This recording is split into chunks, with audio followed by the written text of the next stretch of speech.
Welcome back YouTube, welcome to another video. I know I say it every time, but I am sorry it's been so long. I just don't get time to record every little bit I do here and there. I had so many different little problems, just been mad busy here, busy at home, busy with family stuff, trying to do the car in between in the little gaps of free time I get, which is pretty non-existent.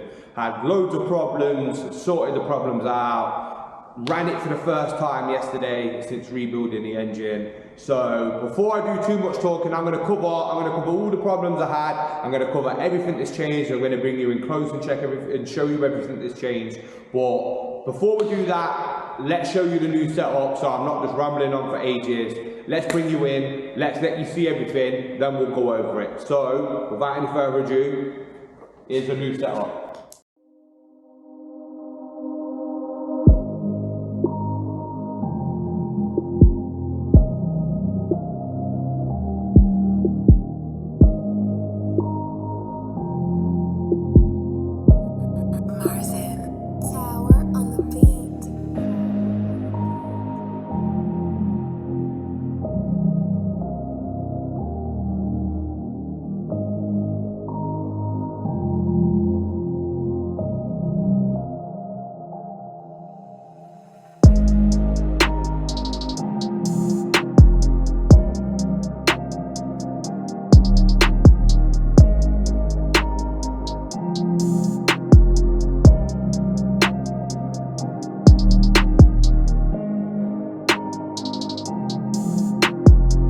Right, so for a start, one of the biggest things that's changed is obviously I've changed manifold, downpipe, turbo.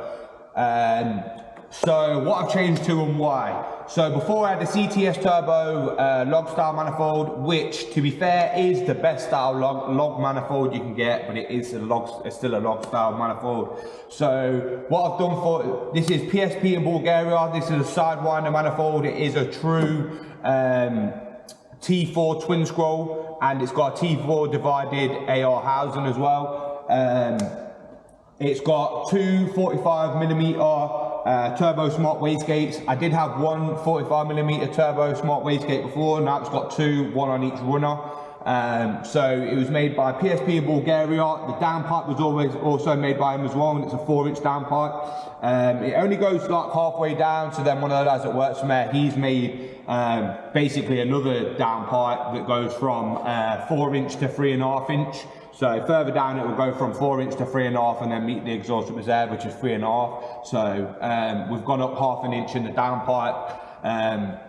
Turbo, before I had a Pulsar GTX 3582R, but it only had a 0.82 AR, which learning lessons as I've gone through is just way too small of an AR for a VR6 engine. They like bigger turbos, they like to be able to breathe better. I mean, maybe if you're just going for like a compression head gasket spacer, then it might be alright, but in reality you get too much heat and too much back pressure. So even if you're going to go for that size turbo, if you want a smaller turbo, go for the bigger AR. So this is now a G40 1150, so it's a 7170mm turbo. It has the 1.06 AR with T4 divided, so I have gone for a much bigger AR just to let it breathe a lot better. But yeah, all in all, this should just help with it just breathing, flowing better. It probably will make the spool a little bit longer, but from what I've seen, it doesn't make as much difference as you think, like going for a much bigger turbo. But yeah, from everyone I've spoke to that just kind of works on these all the time, they just kind of say you need to stay away from the smaller turbos, get something bigger, and get a good size AR. So still got the EGT sensor in the downpipe again. I just don't like putting it out. I've heard too many people where they've like snapped off and stuff gone into the turbo and that. So just got EGT sensor, obviously got the oxygen sensor in there as well for AFR and that. But yeah, the wastegate jump tubes, they're not done yet, and the wastegates are not the vacuum ports have not been done, so that's something I've got left to do. So I've got to do wastegate dumps, but the exhaust wise is all done. Obviously the 4-inch downpipe into the 4-inch to 3.5 inch and another V-band after. So yeah, that's all done. But yeah, so a much bigger turbo now, obviously completely relocated. One thing I wanted to cover, a lad actually messaged me the other day saying like when's another video coming out, and he said about why have I gone Sidewinder. I'll be 100% honest with you, I've gone Sidewinder for looks. Just because I've always wanted I've always wanted a car with a Sidewinder, just from the point of fact that the turbos are sitting there under the bonnet. Because although one of the main things is the performance aspect, and I do like try and go drag strip and set the times and stuff. It is also a bit of a show car. I do like just going to shows and just showing the car off as well. It's not a dedicated, it's not a drag car, but it's also not a complete show car. I like it being somewhere in between. I know it can make it a bit of a pain in the arse trying to do the best of both worlds, but I like a bit of both. I like just going to car shows, and we ain't a racing team or anything, do you know what I mean? I just go there. When I go drag racing, I just go there. I don't take a trailer and stuff. I just go there and drive there on my own with no tools and stuff like that. So I never go too crazy. I mean, I like setting sometimes and going drag strip and everything, but I also like going shows. So yeah, it was mainly just that, and the fact that because I've got the same side intercooler from the setup I had before, with the turbo being here, just makes it so simple and makes so much sense, and you can get a big downpipe in. It just kind of gives so much space. So as for like the boost pipe wise, the boost pipe from the intercooler to the throttle body, that's not changed at all. That is exactly the same pipe. The one that goes from the turbo to the intercooler is also the same pipe, but it's been shortened and fitted on. So it basically took minimal modifications to the intercooler and pipework setup. It was literally just shorten this, put a bit of an angle on it, and then obviously the new turbo had to have, it was cut here. We welded a cast aluminium 90 onto it, and then obviously again back with the flanges again, these clamps. So it's all hard pipe, no boost pipes at all. So yeah, that's pretty much it on the turbo side. Can't think of what it's got. The coolant lines, oil drain, everything. The oil drain actually goes into the chain cover now, rather than into the sump, just because of this location. It's just easier. So yeah, the drain is an AN12 drain into the chain cover. Feed comes from the same place at we changed to the billet oil filter housing as such, so it's got a spin-on canister one, so the turbo oil feed comes from there. Coolant lines, same kind of place as before, from near the thermostat housing with the AN adapter, and the other one just goes back to a part that basically goes back to the expansion tank. What I'll do is, let me zoom you out a little bit just so you can see the boost pipe set up. It's pretty much the same as before, but just so you can see it. Yeah, so as you see, it just comes straight off the turbo, comes straight down. So none of this on the intercooler has been changed. This pipe was the same pipe, it just, before it came up, went right around the back. So it's just been shortened, angled differently. And then this pipe stayed exactly the same. It's still the same intercooler, nothing's changed there. Obviously, I'll bring you back in again. Right, so the max solenoid here now comes straight off the turbo, getting its feed. The other line's not on because that's not done yet, but they will go off and have a wire piece and go to both of the wastegates to control them simultaneously. And on the boost side of things, I think that's it. Engine side, everything's exactly the same. Other than we've got one size up and obviously the X-beam rods. We've got cams as well now, thinking about it, so we've got cams. Obviously, as you've seen, everything's been painted yellow now. I changed from that switch colour. I purely changed from the flip colour just because it only ever worked if you had it in direct light, and a lot of the time it just looked like a dull grey. So I just decided, seeing as I changed it round, we'll just do something different this time. So let's pull you over this side, and then we'll have a look underneath, and I'll show you what's changed underneath. Right, so over here, not a lot has changed. I'll just cover a few little bits. So for a start off, it's a completely different cam cover, just because before, if you remember, I had one of the breather lines came off the back of the cam cover there, and then the other one was the front and went this way. Obviously, with having the manifold here now, I can't go that way. So luckily, with that second, the engine I got in bits, I had another cam cover in there, so I started again. So yeah, we've gone for two AN10 fittings straight off the top of the cam cover now. It's the same catch cam that I had before, so just the pipes have set up. So these are on swivel joints. So these are on swivels, just changed from here to over there. This is in the same location, so not an awful lot changed, but obviously a bit different. I think it looks a bit cleaner, but that's a matter of opinion. I don't think it's going to work any different, to be honest. But yeah, and then the only other thing we've got over here is now here. So before I used to have a manual, I had a gauge, sorry. So I had a fuel pressure gauge just here, and I used to set it, obviously after the fuel pressure regulator, this is the same as before, a turbo smart one, but obviously I just used to adjust it while it was running, looking on here. Now we've gone for the extra safe there, so now we've got the fuel pressure sensor, and this is wired up to the EMU Black, so now it will get direct feed of the fuel pressure, and you can put more safeties in place. And the other thing is, in my surge tank, I had, obviously my surge tank can take 2 pumps. Before I only had 1 pump in it, the Walbro 450, now I've got 2 Walbro 450s. So what I'll basically do with that is the second pump is going to be switched by the ECU, so it'll be like staged, so one will come in and then the other one will come in at a certain PSI or whatever, however the tuner decides to set it up. So the second one will come in further, so that will kind of work off, then you'll have the pressure sensor where everything can be monitored properly and safeties, etc. So yeah, we've got that pressure sensor there. I think that's pretty much it over here. The only other thing I do want to say is, obviously when you're looking at the manifold and stuff, obviously you just see it's raw and there's no heat shields on it, and the turbo, the hot side of the turbo is just open. My plan is to get it all basically like the turbo lagging, like the proper covering.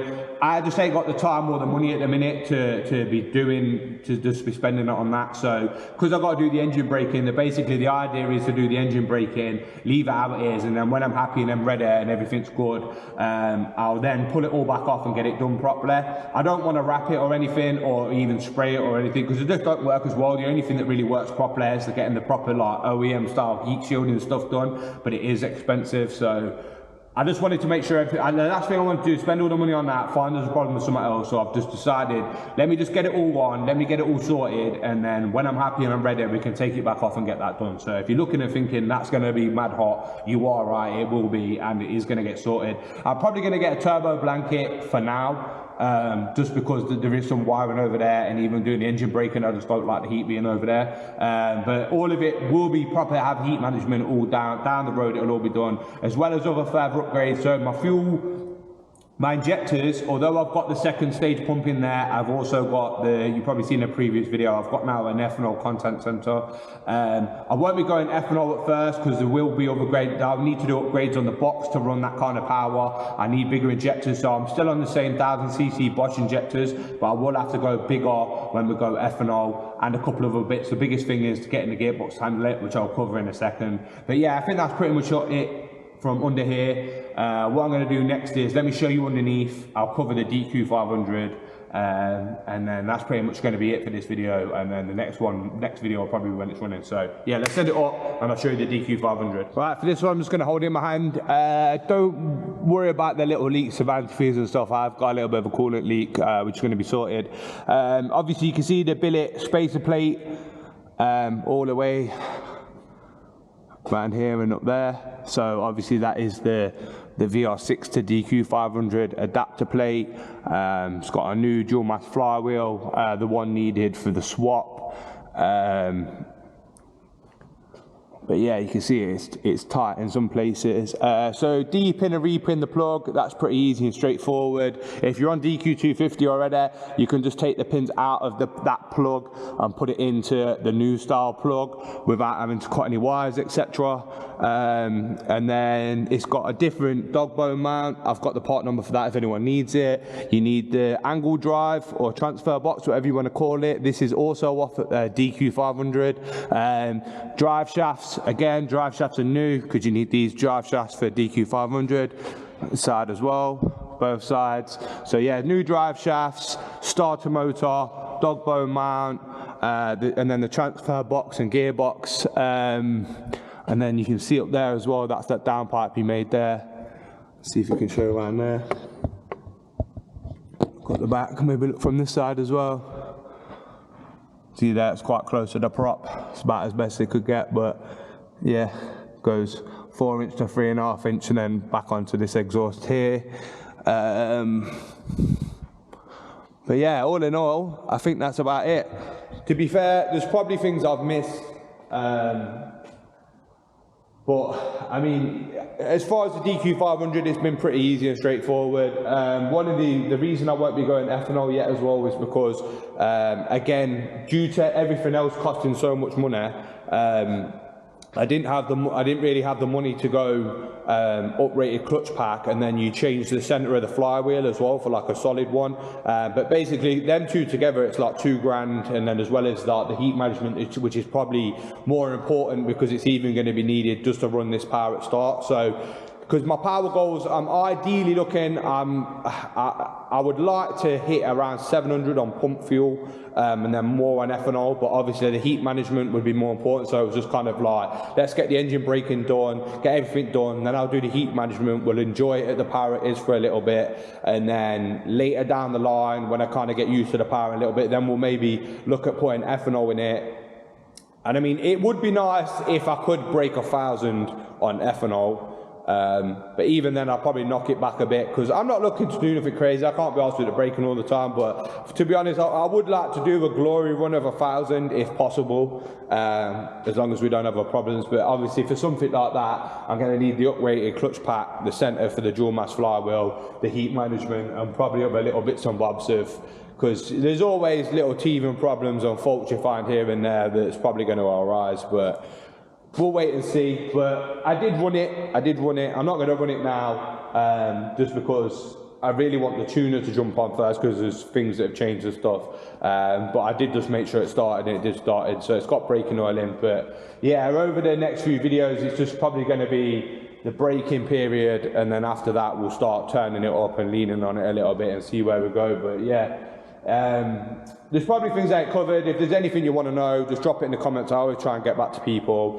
For other people that say as well they're always missing, they feel like they're missing out when I don't post videos and stuff, what I will say is I post Instagram stories like near enough every day, and for the people that follow on Instagram, they've probably seen this build all the way along, because it's just so easy for me to just do quick Instagram stories with my phone. So if you do want to stay updated, it's usually in the description and everything else, but if you follow me on Instagram, Instagram is the best place, especially my Instagram stories is the best place to keep up to date with what's going on, because all the way along every little bit it's been on Instagram stories, which in a way is a bit crap. I would have preferred to do a whole video on, but with the editing and everything like that, it's just I just don't have time at the minute. But yeah, if you want to stay up to date, that's the best place to do it. But that'll do for today's video. The next one will be with it running. But yeah, as always, like, share, subscribe, all that good stuff, and I'll catch you on the next one.